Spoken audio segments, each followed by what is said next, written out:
Hello, today we are going to be making a reproduction of a famous Japanese block print named after this great wave by the artist of Hokusai. So the original artwork looks something like this, and we are going to be using materials that are not so ordinary for art making, such as chopsticks, cotton balls, Q-tips, and a bunch of different colors of paint. So the first technique that we are going to use is called wet on wet, and we are going to be painting with our chopsticks. These have been reused, so there might be a little bit of paint on the edges, but they'll still work fine. If you don't know how to use chopsticks, here's a quick tutorial. So I hold them in this part of my hand, in my right hand, and then I use my forefinger right here to move the top one up and down. Now, I lived in Asia for a year, so I got pretty good at them. If you're not too good at it, it's no big deal. You can kind of just use them to grab onto the cotton ball and move it around. You don't really need to lift this finger up and down. So as long as you can get a good grip on this, you're going to be fine.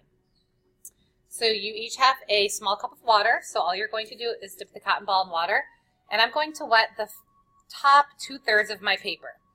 This is called wet on wet painting, so when I add the tempera paint to this, it's going to travel with the water. I don't want it soaking wet, but I want a nice shiny layer of water on there. After that, I'm going to start creating the sky, which in the original painting is a grayish, stormy color. So if you want to add a little bit of other color, you can do that too. I'm going to start with some white. You obviously can't see the white on here, but that way if I add a little bit of black, just a tiny bit of black, to make gray, it'll blend with the white paint. Now be careful, because if you add just a little bit of any color, it's really going to take over your picture. I try not to do a blue sky in this project because you are going to be using a lot of blue with the water and the waves. And this is just a one-day project. You know, you'll finish it in 30, 40 minutes. So you kind of just let the water do the work here.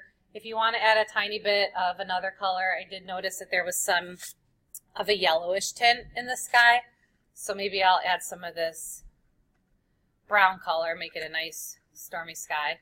There's also some lavender, some aquas if you want to add those colors too. Okay. Once you finish that, it's time to use the Q-tip to move on to painting the waves. Okay. This Q-tip I'm going to discard in my egg carton. I'm going to put it in this foil area because this will be thrown away at the end of class. Okay, we're going to keep the chopsticks, but the dirty Q-tips and cotton balls we will discard. So I'm going to get a clean Q-tip, and I'm going to use one of these darker blues. And you can add a little bit of water to this if you'd like to as well. But I think that by dragging it through the sky, I'll get enough water. So I'm going to make this kind of C for the hook of the wave. And I kind of like how that blended with the water. And then I'm just going to add basically my horizon line of the water here. And the reason that I'm doing this with these unusual materials is because I don't want you to focus on every little wave, every detail of it. I want it to be more free-flowing and natural with the brush strokes. I'm going to add a little bit of lighter blue to this. And if you'd like to add some white or lavender, that'll really lighten it up.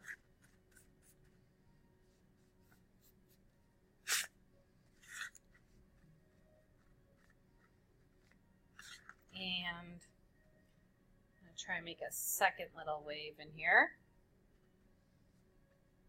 And use this picture as inspiration. You don't have to make it look exactly like the artist's picture, but there was a couple small waves. You see the mountain in the back, Mount Fiji. And that's actually what this artwork was all about. So don't forget to add that mountain. We'll do that with the Q-tip once we finish the water.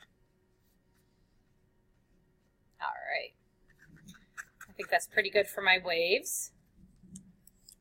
I do want to add a little mist of water, so I'm going to use just some white paint for that. See how it almost looks like there's claws there and you see the mist in the background. So I'm just going to dip a fresh cotton ball in white paint and just kind of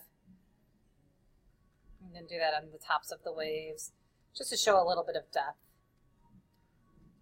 The water splashing.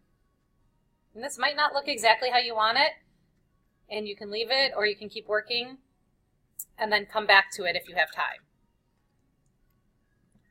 I've done a few of these paintings and they all look very, very different from each other. So although we're using the same artwork as inspiration, these will all look pretty different from each other. All right.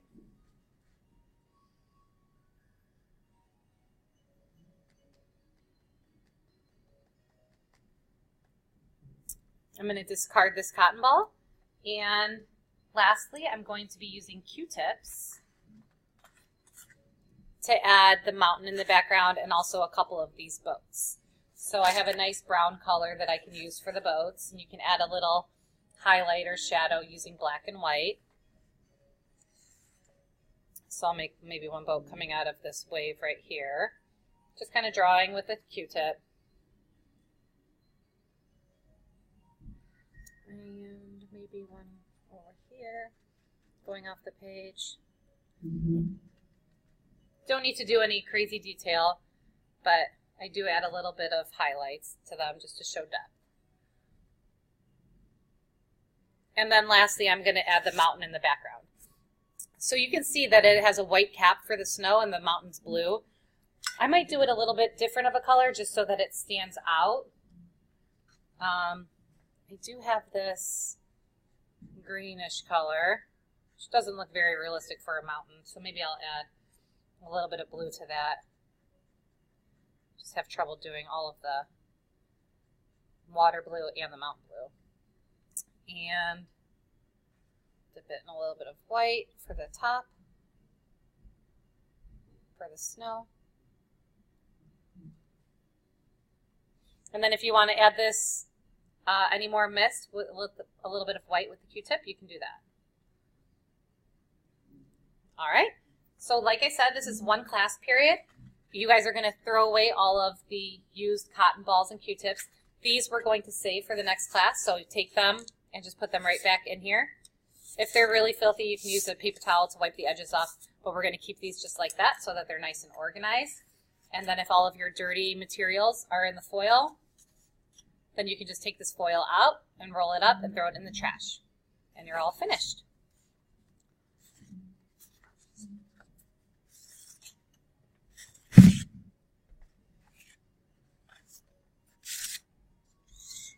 There's a few of the examples showing the difference in the colors and the styles of all of the artists that have made these.